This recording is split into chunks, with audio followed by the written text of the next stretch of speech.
Let's go. What's happening, sports world? Talking sports with 12 man right back at you on a Monday night. Special Monday night edition. We rarely do Monday nights. Yep. We got our hibiscus tea going. It's good for you people. Tell them, Dre. It is excellent for you. Helps with your heart. It's good to after you have a nice meal, it goes down nice and smooth, and it'll help you sleep. I guess it's a sign, Rob. Whenever you get old, you enjoy tea. So we're gonna do a little toast here to all of our fans out there. We are ready. We're just talking sports. 12, man. Gary, how you feeling? I'm here, man. I'm good. I'm glad you mentioned tea, though. We have tea every single night. Hibiscus, chai, whatever. We got a whole array of different types of tea. Probably 20 different types. Yeah. Hibiscus, one of my favorites. Yeah. I racked up on bags of hibiscus tea when I went to Egypt a year ago. Oh, yeah. There it is. See, America, we try to keep you healthy out there. That's what we do. Talking sports to 12, man. On this, as Rob mentioned, we're not going to call it an emergency blog talk, but it feels like one, right? Because things happened over the past couple hours. NBA trades going nuts. We've just got a lot of topics to discuss. NCAA, college basketball, NFL draft. So let's get this party started. We always like to do a quick shout out to everyone. And we hope that JQ is feeling better because, I know he's a little under the weather. But shout out to you, JQ. And if you watch the show, there was a special surprise waiting for you. So we'll talk about that a little later. But without further ado, let me check in. Go around the horn. Rob Ford, how are you feeling this evening, sir? Man, doing great. Couldn't be better. Got this hibiscus tea going. Ready to talk some sports with my brothers here. There it is. Gary, one more time. Hey, doing great. JQ, this is for you. It's your favorite team. Favorite player from Michigan. And your favorite college team. I hope you get better soon, bro. I'm doing great now, though. That's kind of what he sees kind of this feels video, like a he's probably backhand doing worse after he sees you with a Steelers jersey. Hey, I'm sorry, that was the asparagus talking. I had 2 doses of asparagus today, and I'm like, wow, I'm ready to go. Nice. Good man. I only have 1 dose today. We love it. Rob, you feeling okay? Only 1 dose? You gonna be okay? I'm gonna make it, man. We'll be good. Mm-hmm. Oh yeah. Okay, just make sure you're okay out there. 1 dose. I mean, I know it's all about the asparagus. Hey, but really quickly, let's throw out how you can follow us, reach out to your brothers here. We do this every week. We have a little fun with this sports talk. You can follow us on our Facebook page, which is facebook.com/Talkin Sports with 12th Man, or if you put in 12th Man Sports, you will find us in that arena. It's pretty amazing because shout out to you, Rob, for always keeping those amazing videos going. Post that Instagram too. We post all mock drafts, everything about Talkin Sports. We have fun with that. We are also on X or Twitter, as they say, which is at the number 12, THMEN Sports. And last but not least, on YouTube, which is another 12th Man Sports. So again, we're building that channel. So again, we'll get some more content pretty soon. And Rob, I'm probably gonna have to link that to you so you can kind of again post as well. So if you want to share anything else about that. No, absolutely. What we're starting off with? We're starting off with the Myles Garrett trade or trade request. Yeah, let's kick it off with that. Yeah, we can do Myles Garrett. Yeah, that's kind of literally hot off the press, and then we'll save the fire with Luka a little later too. But Myles Garrett saw that Luka Doncic and Anthony Davis got traded. He saw De'Aaron Fox and Zach LaVine get traded. He said, "I want a piece of this action too. I want to be traded." So Myles Garrett is asking for a trade from the Cleveland Browns, right? He's probably been the best pass rusher in the NFL here the last 8 years or so. Another year of double-digit sacks for Myles Garrett. Obviously, the Browns have not had the kind of success that he's hoped for. They've had a couple of playoff teams there. He had one with Baker Mayfield, had one with Joe Flacco. a year ago, but this year they fell off again, and he's asking for a trade. No news on who might be interested. Obviously, he would like to play for a contender. So you start with the teams that's maybe knocking on that door, right? The Chiefs and Eagles are already in the Super Bowl. So maybe you look at a Ravens team where the defense fell off, but the Browns are not going to trade him to a team in the division, right? They'll be dumb to do that. And they may not even trade him to a team in the conference. So that's when you start looking at maybe some NFC teams that's knocking on their door. Maybe the Commanders, right? They had a great offense. The defense was just average this year, right? Jaden Daniels outscored teams, and that was really success. So maybe you look at a team like the Commanders, right? And their new ownership group want to be aggressive, right? Maybe you look at a Detroit Lions team with Aiden Hutchinson possibly coming back, or maybe not completely at 100% when he comes back too, right?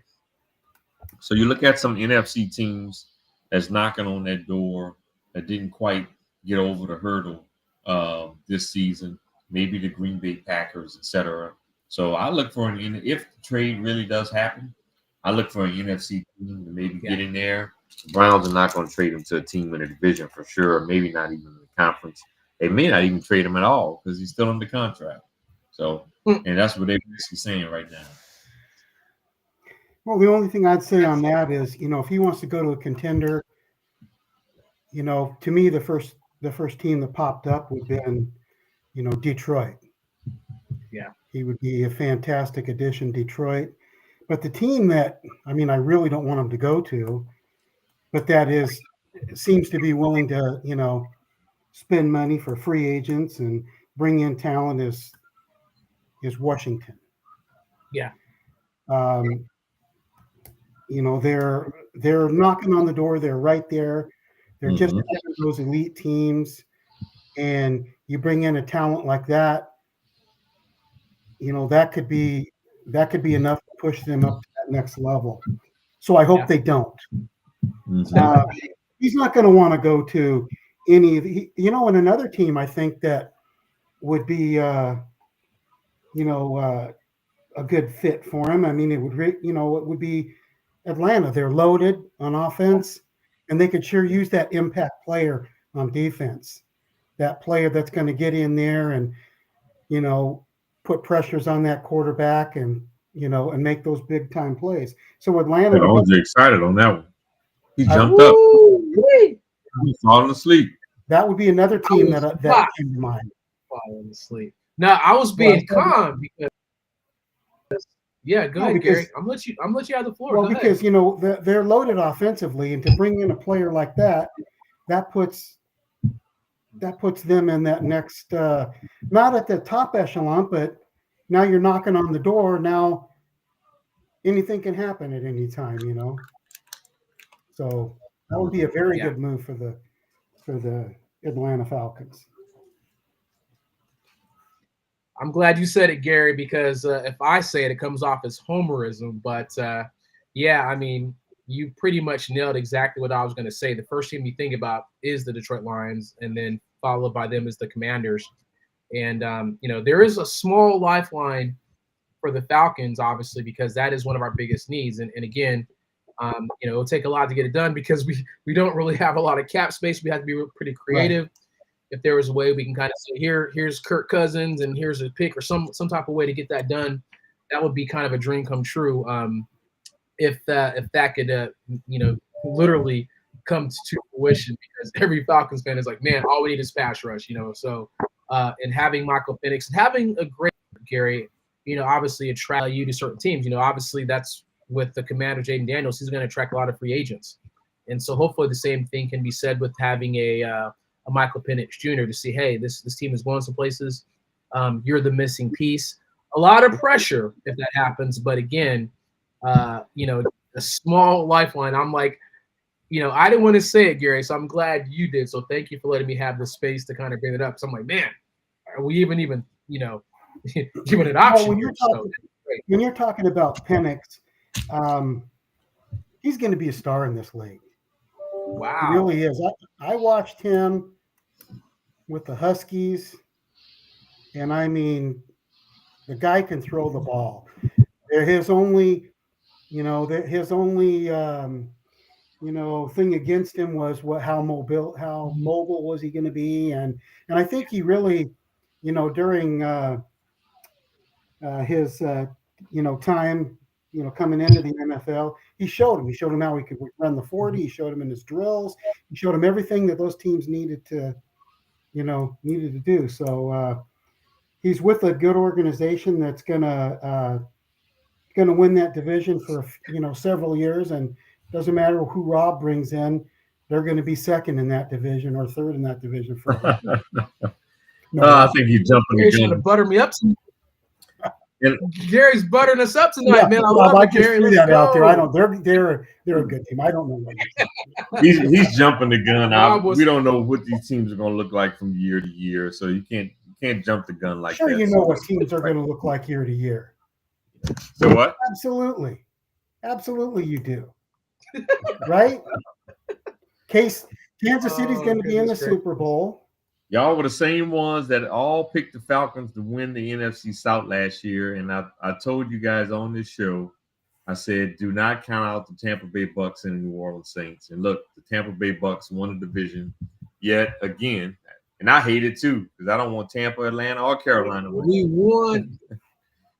They won because of the classic collapse of Kirk Cousins. We beat the Bucks twice. So regardless of how they won it, but I mean, we all can make excuses about our teams not winning something. But regardless of how they won it, right? I can't. And they won it by 2 games at that. And they finished the year extremely strong last year, and that's why I said you couldn't count them out. And look, they were in the divisional round last year and gave Detroit Lions everything they could handle. Yeah. And so I wasn't willing to write off the Buccaneers going into this season, right? And then nobody sure enough, wrote them off. Yeah. Nobody wrote them off. Well, like what we've talked about before, Rob. You look at the second game when Atlanta beat the Bucks. The Bucks didn't have Mike Evans, nor did they have Chris Godwin either in that game. So I mean, the Falcons had a little bit of an advantage in that one, but ultimately, they were the best team in the division, and they won the division.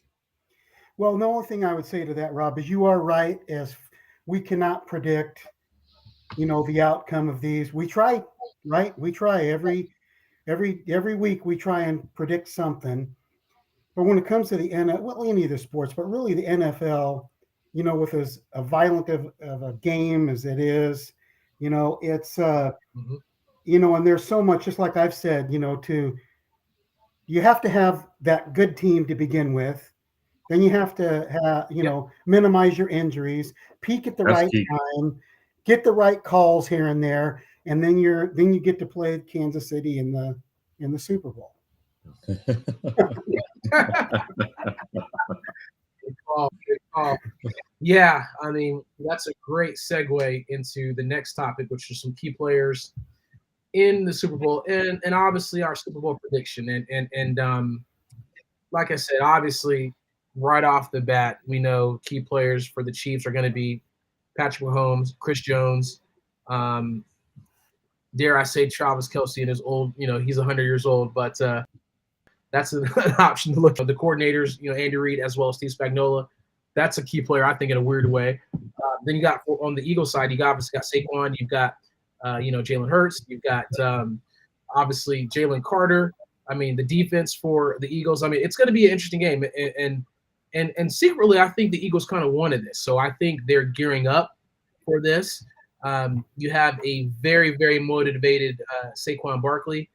Like you said, I do think, as JQ said last week, that the Chiefs are going to try to, make Jalen Hurts beat them. So AJ Brown could be, definitely a factor.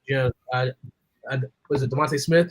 They got some players, right? So the Eagles, they're not just going to sit there and, I'm curious what's going to happen because, again, I think the Chiefs aren't going to let Saquon beat them, but I think they're going to try to force Jalen Hurts to make good decisions.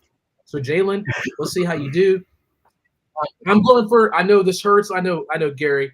You may not be going for the Eagles because they're in your division, but I'm kind of sick of the Chiefs. I'm sorry, Chiefs fans. You got your 2. Let's have some new blood. As much as that hurts me, as much as I just have an affinity for Philly, but that's just I'm just kind of going for the Eagles in this one. Yeah, I predicted the Eagles to win before the playoffs started, and I'm sticking with it. And I just think obviously, I don't think it's going to be a blowout by any stretch of imagination, right? But I just think overall, when you look at talent from top to bottom, I know Patrick Mahomes, I would definitely take him over Jalen Hurts at the quarterback position. But when you look at the rest of the roster, I just think the Eagles are just loaded. Their offensive line is loaded. When you look at the running back position, their wide receivers, they almost win at almost every position on the field, right? And they have to have the right game plan, obviously. I think the key for them is going to be running the football, Saquon Barkley, Kenny Gainwell, Jalen Hurts, neutralizing Patrick Mahomes and keeping him on sidelines as much as possible, right? So the running game is going to have to be key for the Eagles. And then when the Eagles on defense, they got to put pressure from the edges against Mahomes, right? With the strength of the Chiefs' offensive line is their interior line, right? Creed Humphrey in the middle, their guards. But the Chiefs' offensive line, they're weak at tackle, on both tackles, left and right tackle, right? So the Eagles got to find a way to create pressure and take advantage of those matchups on the perimeter and see if Jalen Carter can offset some of that interior presence that the Chiefs have as well, right? But you look at Zach Bond, you look at the Eagles secondary. I mean, they're all playing extremely well right now. Regine. Yep. Yeah. Quincy Mitchell. I like the Eagles in this game, right? And even when you look at the Chiefs offensively, right? I mean, it's really Patrick Mahomes and his magic, right? I mean, they got Travis Kelce. Yeah. But when you look at the receiver position, DeAndre Hopkins is a shell of himself, not the same player he once was, right? And I don't think they have the weapons that's going to be able to beat that Eagles secondary on a regular basis. I don't, and they don't. And so I think Mahomes will create some magic, but they don't really have the weapons that's going to beat Quinyon Mitchell, Cooper DeJean, Darius Slay in that secondary right now. So I really like the Eagles in this game. I'm going to go something to the effect of like a 27-21 Philadelphia in this game. 27-21. Okay. Well, the keys to the game is going to be for the Eagles to win is going to be ball control, is to keep the possessions away from Patrick Mahomes and what he can do with that ball, whether it's scrambling, whether it's making a play, extending, however he extends stuff. And he does it every single, playoff game. And he did it, most of the games. I mean, they were in tight games all year long. And we thought it was going to catch up with them sometimes during the playoffs. But guess what? Here they are again in that same position. So they are going to be the team that is used to coming from behind and used to getting that last drive to win the game. And they're the the current champions. But if Philadelphia can, number one, ball control and keep that ball moving, keep it away from them, they're going to have a chance. Kansas City, their D line and their linebackers, they've got to stack the box. They've got to try and put as much pressure to stop or control Barkley. If they can do that, then I think their idea will be, if we can stop Barkley, then maybe we can get Jalen Hurts to make that one turnover, to make that one play where he fumbles in a run or whatever it is going to be for a turnover. That's what they're going to try and capitalize on. That's what I would be wanting my team to do if I were their defensive coordinator. That's exactly how I would want. I would stack that box. Hey, those wide receivers at point, they're going to get away. They're going to make plays. But if you can just get Jalen Hurts to make a mistake or two and somehow control Barkley, get it to where it's tied, get it to where you have that last possession in the game, then you go out there and you win it, like my score is 27 KC, 24 Philadelphia. They lose again. I feel bad for them. I feel bad for them because they're close. They're the okay. They're the Buffalo Bills of the NFC. Well, the Eagles do have one Super Bowl win, though. Well, I'm talking about just about KC in the.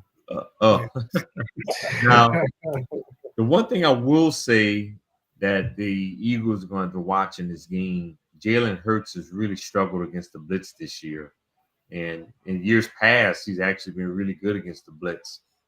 And Steve Spagnuolo dialed up blitz packages probably better than any defensive coordinator in the league, right? So Philadelphia has to have a plan for how they're going to beat Steve Spagnuolo's blitz packages. Because Jalen Hurts has struggled against the blitz this year, right? So that is the one concern for me for picking the Eagles. But I still think overall, I think they'll have too much and they'll eke out a win against this Chiefs team. But they have to have a plan to beat Steve Spagnuolo in the blitz. You know, some quick outs to A.J. Brown, some quick slants to Goddard, some screen packages to Barkley and Kenny Gainwell. Those will be some plays for them to beat the blitz, right? They're going to have a plan because that's the area where Jalen Hurts has struggled this year is beating the blitz. And we know Spagnuolo is going to dial them up. He's going to send those packages. Well, with the Eagles, in a 3rd and 6, 3rd and 5, 3rd and 6 situation, they've got that dynamic running back that they'll run in those a lot of times. They'll run in those situations because they know they got that running back that can pick it up. And what Kansas City is going to have to do is they're going to have to mix that up. And I believe sometimes sometimes they're going to. Sometimes they're going to. They're going to be blitzing from different sides. Sometimes they're going to drop guys back and rush 4. And I think they're going to do that to try and confuse Hurts. And I think that's where they're going to have an opportunity for a mistake or two. And if they get that mistake or two, then that's all a team like that needs to get over the hump is that extra possession. Let's watch that play action game too. I think it's going to be huge as far as, again, that little run pass option. I think they're going to, you have that dynamic weapon in Saquon too. So you can play action, go over the top of Dallas Goedert, A.J. Brown again, Devontae Smith. You got some weapons. I agree with you, Gary, that I think the name of the game is confusion. Try to confuse, obviously Jalen Hurts and try to make him get a mistake. But like I said, you've got some weapons. So we'll see how Eagles do this. I can't see the Chiefs again. I'm sorry, America. That's what I'm going for. Speaking of that, and we'll get to your mock draft in a quick second, Rob, a play that is not only run, believe it or not, by the Eagles, but a lot of teams like the Chiefs ran a version of it. Josh Allen ran it, the tush push. And there is I think he's from the Packers. He was trying to get the play banned. And there's a little pushback about that too. But the question is, should it be banned? And it's almost like an unfair play. And again, it almost sounds like spilt milk, right, Rob? You're like, oh, man, ban the play. But should it be banned? Or, we know what happened with the Commanders? Or is it just you got to stop it and just, figure it out a way how to contain it? Well, when you look at the two teams who run the tush push better than anybody, it's the Buffalo Bills and the Philadelphia Eagles. That's because they got Josh Allen and Jalen Hurts, right? They run the tush push better than anybody. Now you got some colleges actually running the tush push now. To me, obviously I'm not going to say I'm a super fan of either team, the Eagles or the Bills. So I think I'm going to give an objective opinion here. I don't hate the two teams, but I'm not going to say I'm a super fan of them either. So I think I can give an objective opinion here. And when I look at the tush push, I don't think it's a football play, right? It looks more like a rugby play to me, right? So in my opinion, I don't think it's a football play, and I think the play should be banned, right? I mean, it just looks like a rugby play. It doesn't look like a football kind of play here. And hey, right now it's legal in the NFL, and as long as it's legal, I'm going to run it. But do I think it's a play that should be in football? No, because when you look at that play, to me, it doesn't look like I'm watching American football. It looks like I'm watching rugby when they do run the tush push. So I don't think it has a place in football on any level, in my opinion. NFL, college, high school, doesn't matter. I don't think the tush push play is a football play. I'm okay with it. I hate the Eagles. Please let that be known. Okay? But you know what? Here's the thing, though. If stop it. You've got guys on the other side of the ball. Stop it. If you don't like it, stop it. Yeah. As long as it's legal, you got to stop it. I'll give you an example. Way back before your time, they were talking the same thing about quarterbacks in the shotgun. It gave them too much of advantage over the defense because they didn't have to do that 3 or 5 step drop back. So you better tell your age, Gary. Well, yeah, that's true. But what I'm saying is that was. So what did teams have to do? They had to adjust. They had to figure it out and stop it. Now, it's the same thing with all of these different little nuances that they've come out with in the last several years. You've got to stop it. So you don't like it? Guess what? If you're the team that's stopping it, they're going to think twice about doing it to you.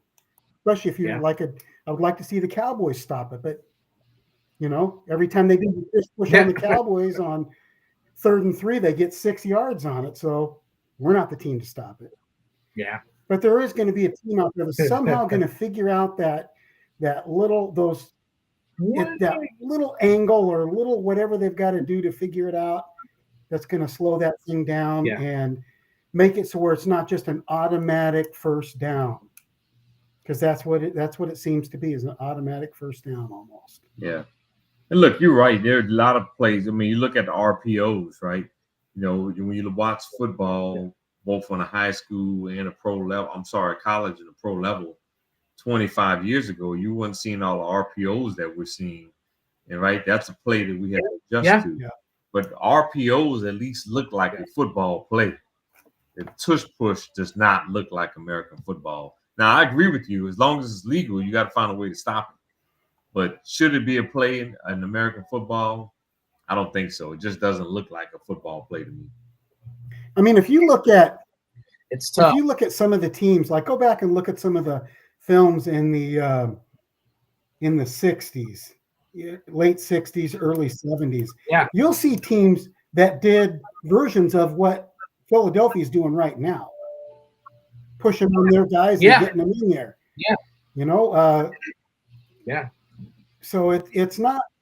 There's nothing new. Not all that new. It's just in this modern era with the size and the strength of these linemen, they've got the advantage. Of course, they know when the ball is going to be snapped, and so that's it.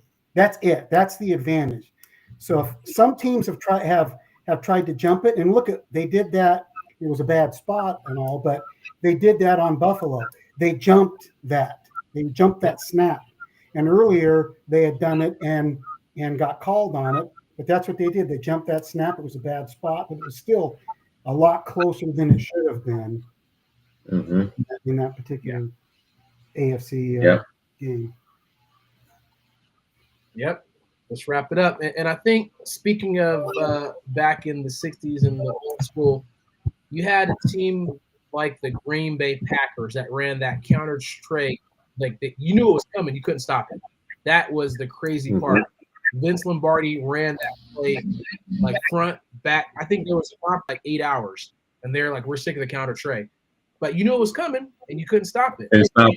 What Hank Stram used to say when he was a coach? What the hell's going on out there? What the hell's going on? And then you talk about the first time somebody ran in motion, and that like threw everyone off. Like, oh my God, he ran in motion. They didn't know what to do the first time we had motion. And so it's an evolution. We do think that you made some good points. You have to stop it. Wildcat was kind of a new little wrinkle, and then like, oh, so you're like, look at that. Okay, well, what do we do now? So now you figured out how to stop that, and then those are football plays. They're going to figure out how. Those are football plays. True, the push is not a football play. Yeah. I hear you, Rob. I'm just saying, just the evolution of the game is always gonna take some precedence. Offense comes up with some cool. We're gonna do this, the flea flicker, all these little situations, and defenses, they'll start to adapt. They'll start to catch up. Do a tush push and somebody gets hurt, and I think that will be the end of that. I'm not wishing that, but I'm just saying after a while, somebody gets hurt, doing that may change how you run that play. Well, you saw it last year when Mahomes sprained his ankle trying to do a tush push, remember? And that's why the Chiefs stopped doing it. Yeah. And so we've already seen it. It wasn't a serious injury, but you saw Mahomes try to do it, and he had an ankle injury, right? And so we'll see. But hey, the Eagles and the Bills running better than anybody with Josh Allen and Jalen Hurts. Yeah, there it is. I shudder to think what happened if a Cam Newton or a bigger quarterback like a Dante Culpepper or something like that. They would have been unstoppable. That would be a little interesting. Culpepper and Cam Newton with the tush push, you wouldn't have been able to stop those guys. Yeah. Those are big guys. Let's talk about the mock draft, Rob. So again, let's keep it going, my guy. All right. This week I only did 2 rounds, so I slacked this week. Last week I had a 4-round mock draft, but I'll be right back at it with an updated one for next week. I'll go over the top 10 real quick and talk about our teams. 2 mocks in a row. I still got Abdul Carter, edge rusher from Tennessee. A lot of scouts are really in love with him. Obviously, it's at an important position, the pass rusher, of course. And when you look at important positions in football, on the defensive side of the football, it's positions that's going to affect the quarterback, pass rushers and corner. On the offensive side of the football, it's positions that help the quarterback, right? Left tackles, right tackles, wide receivers, positions to help the quarterback, right? So Abdul Carter is a guy with extreme speed, and he's really developed as a real strong pass rusher this past season. He was a terror in the playoffs. The 3 games or a couple of games that Penn State played 3 games in the playoffs this year, and he was a terror. So he's number 1. Got Travis Hunter going to Cleveland at number 2. Multiple position guy, corner and wide receiver, may even be a returner at the next level. Got the Giants getting Cam Ward from Miami, right? Strong arm. You like his mobility. He's able to move in the pocket a bit as well. Got him going number 3. I got the Raiders trading up to number 4 from number 6 to get Shadur Sanders at the number 4 position. Like we talked about this before, Tom Brady has been one of his mentors, and Tom Brady likes him. I think if they have an opportunity, they're going to go get him in this draft. Jacksonville got him taking Mason Graham, defensive tackle from JQ's favorite school, Michigan. Number 6, New England. That's the jersey you should have had, Michigan jersey for JQ, Gary. Oh, I got one for him. Okay, good. Yeah. Number 6, we got New England trading down to number 6, getting Tyler Warren, giving Drake May a weapon. Big tight end, 6'7" from Penn State. Number 7, I got the Jets going Ashton Genty, running back from Boise State. Carolina, I got them going Jalen Walker, a quick edge rusher from Georgia. Number 9, they got my Saints taking Will Campbell, offensive tackle from LSU. And this could be a luxury pick for the Saints. Taliesin Fuaga is one of the best rookie left tackles this past season for the Saints. Trevor Penning had his best year as a pro at right tackle, but I still think he's more of a run mauler, and it might be better to play at guard. You can move Penning to guard. You can start Will Campbell at right tackle. The Saints have a need at left guard too, so that could be a move there. I got Will Johnson, corner from Michigan, going to Chicago at number 10. The Cowboys at number 12, I'll skip around. I got them taking Kelvin Banks Jr., offensive tackle from Texas, right down the road in Austin. I got the Falcons taking Armand Mimbo, offensive tackle / guard from Missouri. Guy that can play multiple positions on the offensive line there at 15. Like I said, I only did 2 rounds this week. In the Saints, in the second round, I got us taking Jackson Dart, quarterback from Ole Miss. This guy possibly for the future. And the Cowboys got TJ Sanders, defensive tackle from South Carolina, a guy that can help that Cowboys defense stop the run. South Carolina had a tremendous defense last year, and TJ Sanders was a huge part of that. And the Falcons in the second round got him taking Landon Jackson, edge rusher from Arkansas. He's got all the measurables. Gets to the quarterback, not super fast, but when you watch this film, he definitely affects the quarterback position there. So that's why I have the Falcons taken in the second round.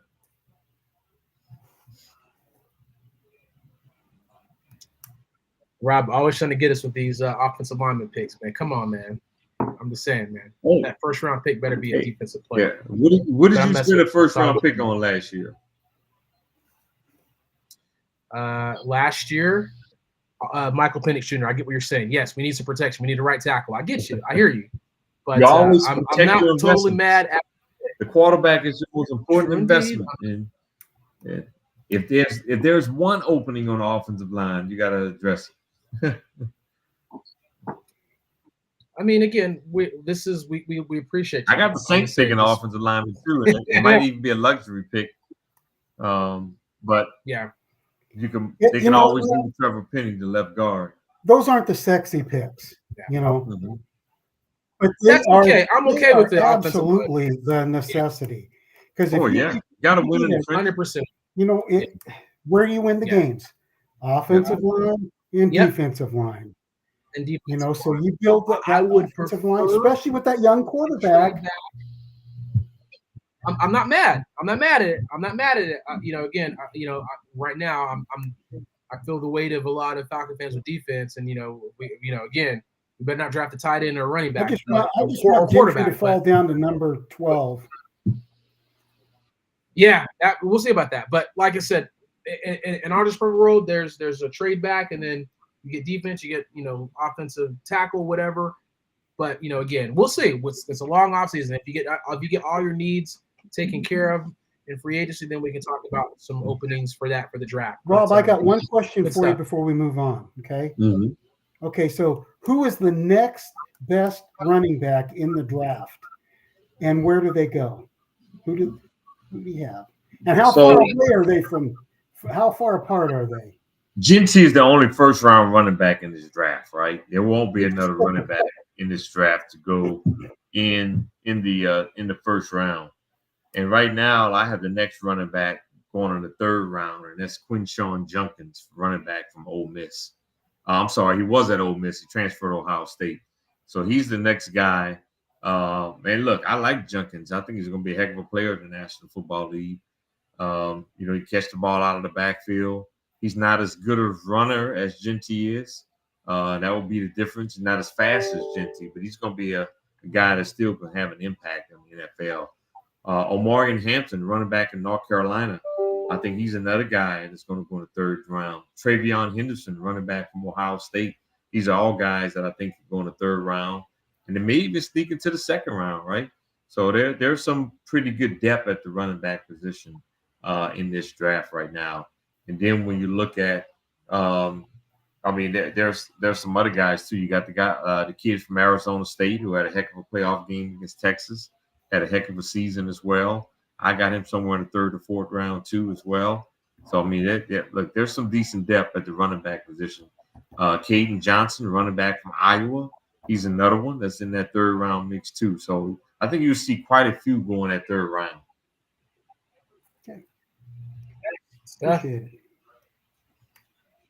Nice. Appreciate you, Rob. No, JQ's not on tonight, but I got to throw out the fact that I got the Bengals drafting Kenny Grant, defensive tackle from his favorite school, Michigan. You always every draft. I'd like to go back in the draft and see how many times you got a Michigan player going to Cincinnati. Oh man. That's what we like to call a habitual line stepper. That's what Rob is. That's the way the board fell on this mock.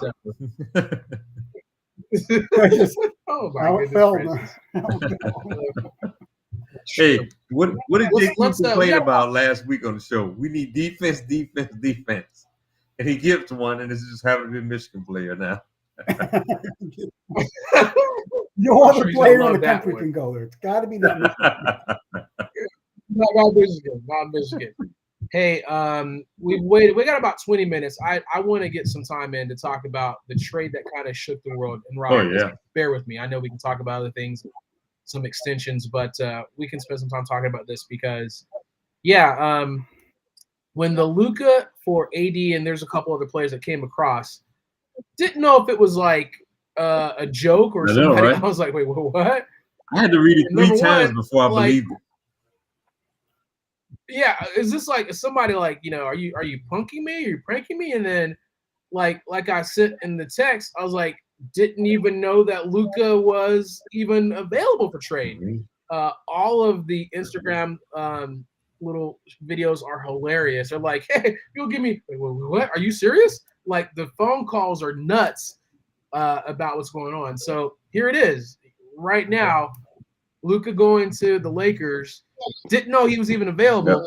And you hear the fact that the trade was made because the Mavs are fearful of his conditioning, is what, one thing that we're hearing. So, yeah, there's a lot of things. LeBron's running it. LeBron obviously signed an extension. He ain't going nowhere with this. But does this change the trajectory? And then also we talk about what's happened with DeAndre Fox going to the Spurs, Zach LaVine going to the Kings. Like you said, Rob, in the text, the West is going to be a little bit interesting. And do you trade to make a trade, or it's going to be interesting now how the West is going to be navigated now, my guy? Yeah, and look, this just made the NBA season even more exciting going forward. I know we ended the football season with the Super Bowl, but going right into basketball season here, and the Western Conference is going to be exciting to watch going forward, right? And look, I debated with a lot of people over the weekend since this trade happened. Is this the biggest trade in NBA history?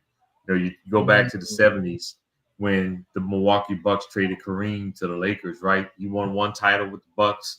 Then he got traded to the Lakers. He won 5 championships with the Lakers. Wilt Chamberlain might be one of the best centers in NBA history. He was traded twice. He was traded from the Warriors to the Sixers to the Lakers. Right? You saw Charles Barkley get traded from the Sixers to the Suns, made it to the NBA Finals, didn't win a title there. You saw Kevin Garnett get traded from the Timberwolves to the Celtics, right? So you've seen some big trades in NBA history. You've seen Shaq go from the Lakers to the Heat. He wound up winning the title with the Miami Heat and Dwayne Wade, right?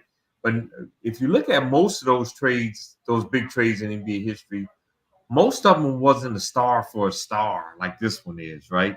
And that's why this one almost competes. Because typically teams will trade a star and they'll get like multiple picks for it and maybe some project players or something like that, right? But this one is a star for a star. And I think this positions Dallas for a chance to get back to the NBA Finals, right? When you look at that roster, look at the bigs. Anthony Davis doesn't like playing center, but now he's going to a team that's got Daniel Gafford, Derek Lively to take some of that beating off from him in the paint, right? And then you got Kyrie Irving. You got P.J. Williams who can stroke it not P.J. Williams, P.J. Washington who can stroke it on the perimeter. You got Spencer Dinwiddie on that Dallas Mavericks team, right? This Mavericks team is set up to compete with OKC for possible getting to the NBA Finals right now. Look, OKC, it's got SGA, and they'll even be better when Chet Holmgren gets healthy and back in that lineup too. You got to watch the Memphis Grizzlies too. Ja Morant and Jaren Jackson Jr. is a player a lot of people are not talking about. He is having a big time year. Yeah, I mean, last night I think he had 35 points, 36 points. He's shooting from the perimeter. He's posting people up. He's playing great defense. And then when you look at what the Spurs just did with Wembanyama and De'Aaron Fox, I mean, that's a 1-2 punch right there that's going to set them up for success. I mean, the Western Conference is going to be flat out exciting. I haven't even talked about the Houston Rockets and Alperen Sengun and Jalen Green. And I mean, that team, and then you got Almon Thompson playing phenomenal on both ends of the floor for the Houston. And Ime Udoka is one of the more underrated coaches in the NBA. He's done a phenomenal job with that team. Now, I'm not sure Sacramento getting rid of Fox and getting Zach LaVine. We'll have to see how that one shakes out. Not as excited about that move for them like some of the other moves are. And even in the interim, the Lakers, the concern for me is their lack of interior presence, unless they make another move before the deadline this week. To me, that's concerning.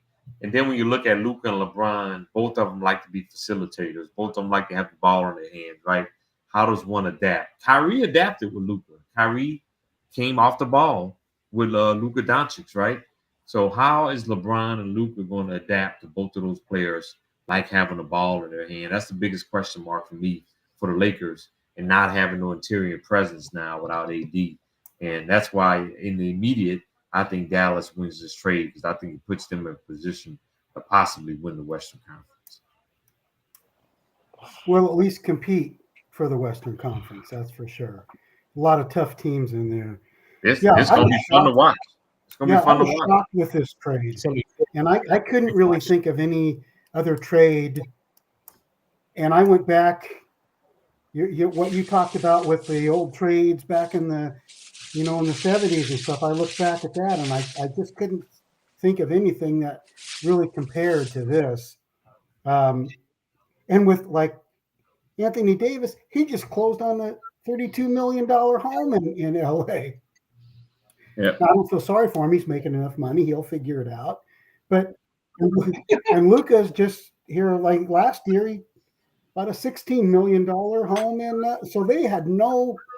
I mean, this was just a surprise. I mean, geez. Seeing Kevin Durant's reaction to the trade was hilarious. I think a fan told him, and he didn't believe it. He was like, right. He said, "Get the F out of here." That was when, that's when he was sitting on the bench. Yeah, against the Blazers. Yeah. Yes. He didn't believe it. Now, Dallas, Andre covered this already. Dallas had a lot of concerns about Luka and his conditioning. He's constantly came to camp out of shape.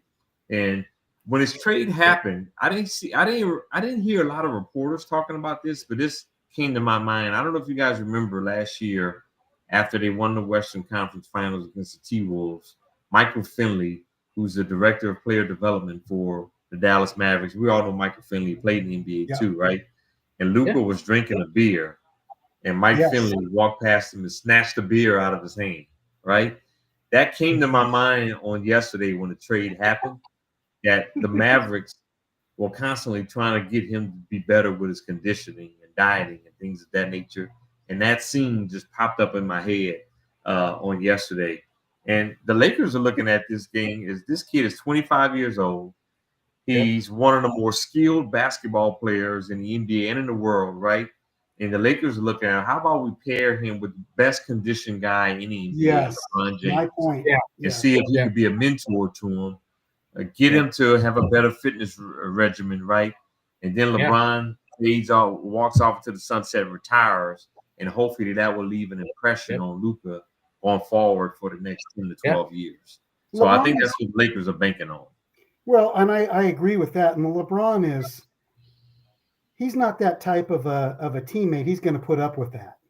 Mm-hmm. He's going to lead by example, but he's also probably going to say, "Hey, get your ass to the gym." He's got enough chops to be able to do something like that. And with that said, it will probably benefit Luka to be in LA. What really frustrates me is I never thought a trade like this in modern basketball could happen, right? Of this magnitude. Why does it have to be the damn Lakers? Chris Paul. Why the damn Lakers? Chris Paul was still bad. Why the Lakers? Always the Lakers. They're always in the middle of it, Yeah, we talked about it. Remember that? We talked about Kareem. We talked about the Kareem trade involved the Lakers. We talked Will Chamberlain involved the Lakers, right? Shaq. I mean, even though they traded Shaq to Miami, but it still involved the Lakers, right? The Lakers are involved. They traded for Anthony Davis. The Lakers now they trade Anthony Davis away, right? And so the Lakers are always involved with a lot of these big trades in NBA history. Well, when you and both got, we were talking back and forth or texting back and forth today, and we were talking about the injury. I was kind of bad mouthing AD on him being so injury prone, which he's been in the league for 13 years and he's missed 232 games. But then I looked at Luka. Hard to believe you've been in the league 13 years. Wow. And then Luka, I looked at Luka. He's been in the league for 7 years, and he's missed 91 games. So neither one of those guys are guys that continually stay healthy. I think the one that is overall probably this year, you're right, Rob, is probably going to benefit Dallas. But Luka, I think being with LeBron, I think the Lakers, unfortunately, are going to benefit longer with him. Yeah. I hope I'm wrong. I know. Naj, finally. Undisclosed location. Rob, if you and Gitmo as well, I understand, sir. But look, this is the Empire Strikes Back, man. Labor has been pushing for a while, but in the current moment we're in America, we are in a oligarch moment, and because of that, labor is definitely not getting the longer end of the stick as they were for a brief moment, and now we're seeing the pushback. So when we see somebody as decorated as Luka can be traded in this way, it's kind of letting you know, like, okay, that maneuver that you and the agents have kind of worked out to where if you demand a trade and then we try to shop you, you go and tell those teams that you will not re-sign with them long term. So this is the owners striking back and saying, okay, if that's the case, then we're going to do targeted trades. We're going to talk to, a few specific people and then make the deal and not give you the chance to be able to determine where you go or to shade the market to where we can't send you where we want to send you. So I think that's what we're looking at with this. This was even more than him being a Laker. This was about relationships. This was about Nico and Rob's relationship, where Nico knew he could trust Rob not to leak this out, not to talk to other people, and not to, try to tarnish whatever they were trying to put together. Yeah. But I think we got to talk about the elephant in the room. I'm not seeing this talked about on the Four Letter Network or anywhere else. The new owner of the Mavericks, the Adelson family, let's talk about who these people are. These are gambling magnates. They've owned casinos for decades, made a whole lot of money. Give campaign donations like it's water. It's nothing.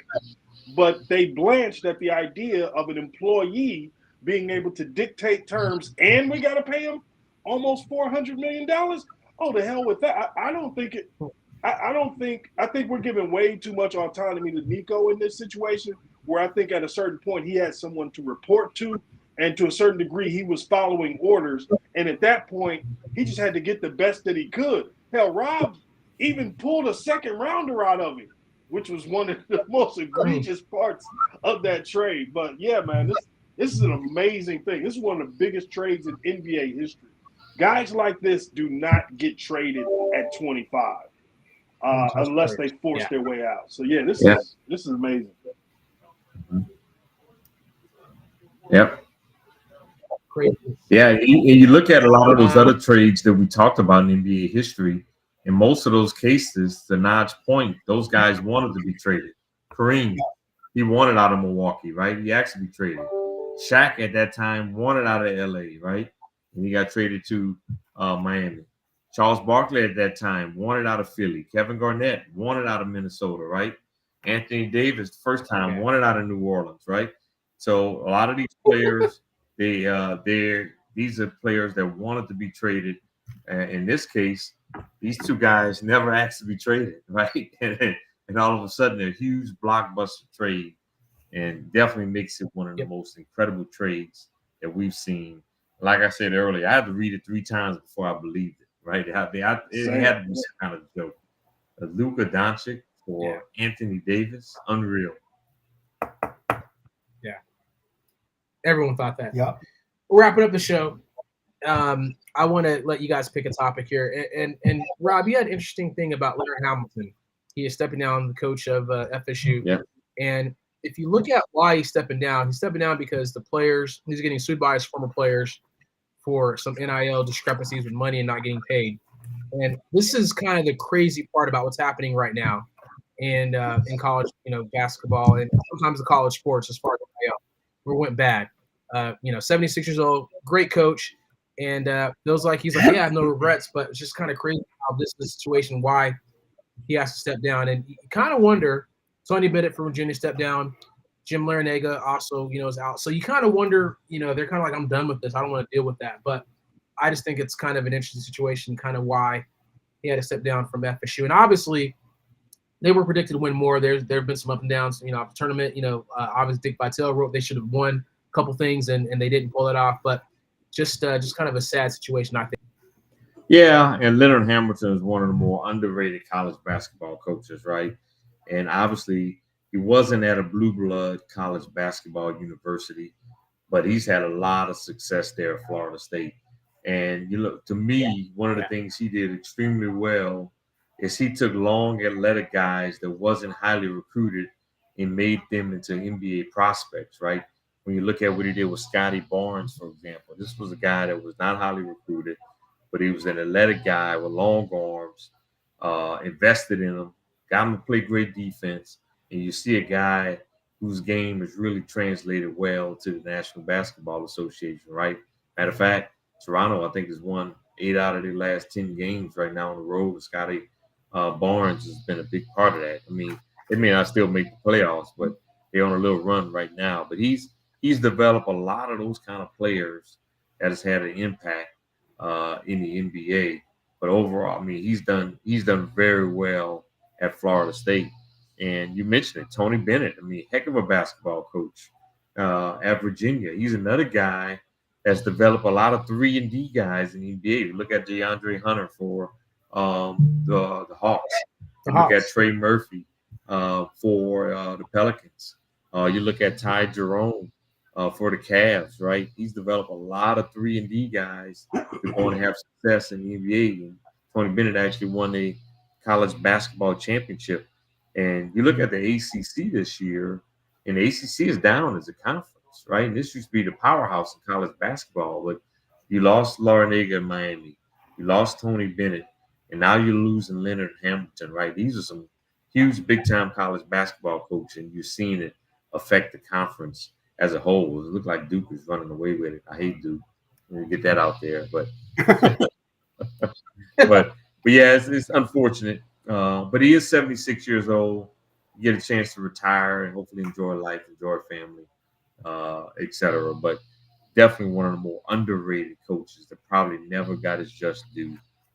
He always had that Florida State team really competitive.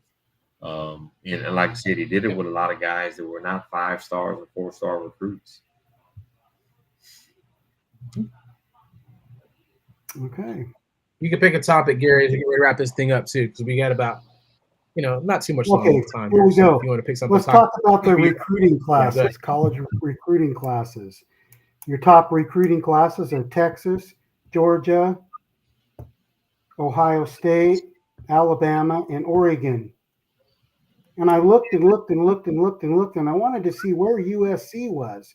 You guys had this big deal with USC. Remember how they were going to win all this and do all this? And well, now you know why they threw a fit for the last. You're gonna never let us hear the end of that one, Jay. Right.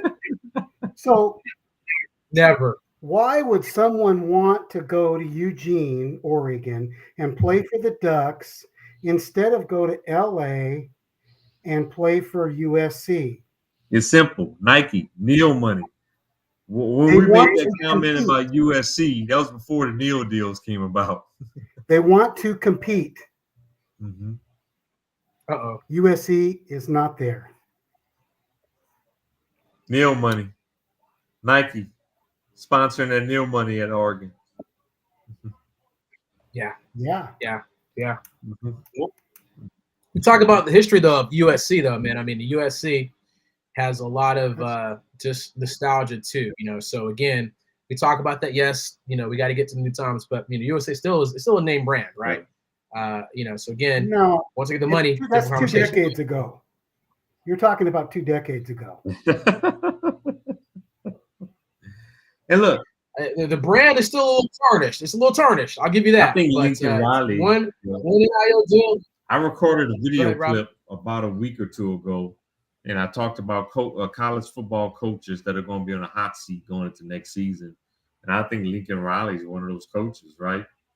When you look at this USC program, they've been pretty average here the last couple of years, right? And they hired him away from Oklahoma, paid him a lot of money this year. I mean, a few years ago, right? So they're expecting a big return on their investment, and he hasn't quite delivered, right? And they've had some good quarterbacks there. I mean, you had Caleb Williams, and they were like 8-5 in Caleb Williams last season, right? So I think Lincoln Riley's one of those coaches in college football is going to be on a hot seat going into next season. And so we'll see how that shapes up. You know, I look at Brent Venables in Oklahoma as one of those guys on the hot seat. I look at Billy Napier, Sunbelt Billy, as Steve Spurrier called him, at Florida. I think he's a guy that's possibly going to be in the hot seat going into next season as well. And so, yeah, those are some coaches out there that are going to be on the hot seat going into next season. We can't factor out charisma in coaching. If you're the boy genius in Lincoln Riley, who has this beautiful, complicated offense and all of that stuff, if that's rolling and you're winning because of it, then everything else gets ignored.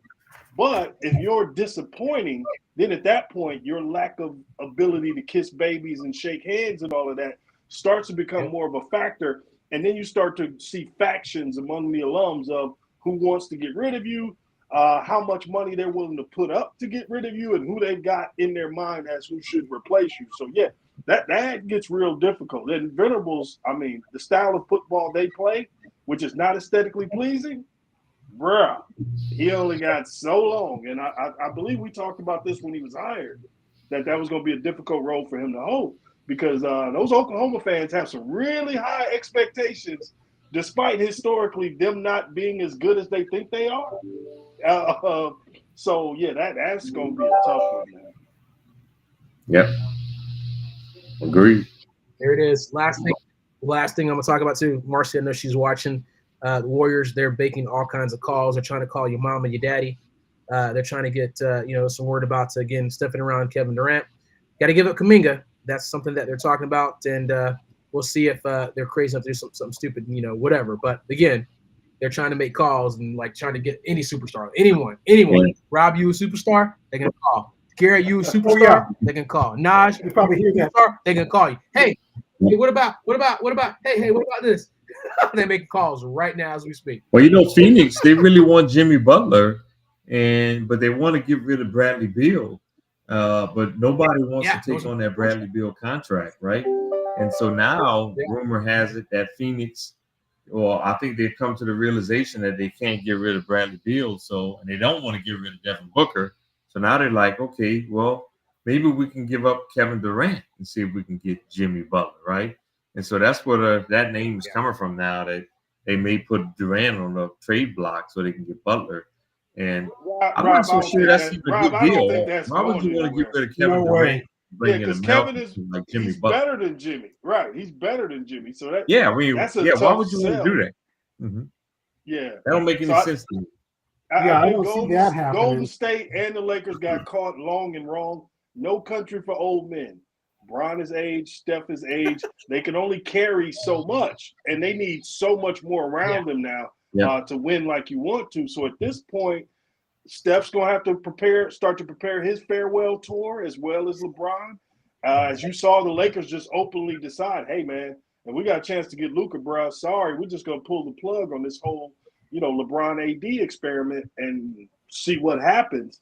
But they're willing to punt on this year because they prepared themselves for the future, unlike any other scenario, LeBron has ever been in, because he's always been so good that he could elevate a team to being at least a contender. But, that's not the case anymore at 40. I see Marcy's comment, send Kevin Durant back to the Warriors. Sorry, most Warriors feel. Marcy, Draymond Green might punch him like he punched what's the guy name? What's his name? Jordan Poole. Yeah. And let's keep it a buck. KD has a better chance of winning the chip in Phoenix than he does in Golden State.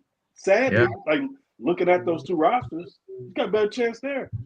And you're starting to see the decline of Steph Curry too, and you're definitely starting to see that. I mean, he still can shoot the basketball, but his overall game, you're actually starting to see the decline in his game too.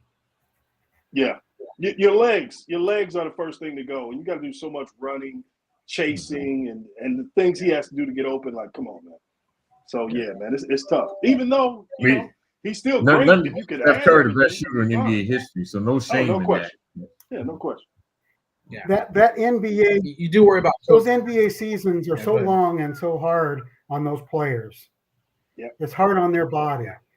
Most of these look at these guys on TV. Look at these guys on, trying to race up, Kenny the Jet Smith and Charles Barkley trying to race up to the, to show a play on the monitor up there. Those guys are so crippled up. I've been around so many NBA players, being a season ticket holder, that there's only a handful of them that even can walk normal after an NBA career. And they're so tall and awkward in the first place too, so that doesn't help, right?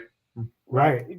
Just drop a $50 bill in front of a retired NBA player and see either how long it takes him to reach down to get it, or if he just says, "The hell with it, I'm not taking that chance of reaching down to get it." That's the difficulty of it, man. Oh yeah. Smith's legs weren't always that way. No. Yeah. Oh my God! Every time I see the clips of it, he's like walking up in blades. I've seen guys that haven't even had long NBA careers. 4, 5, 6 years, maybe 3 or 4 of them in the NBA, and then maybe 2 or 3 of them in Europe or whatever, and they're still the same way. It's they just, they pay the price for that.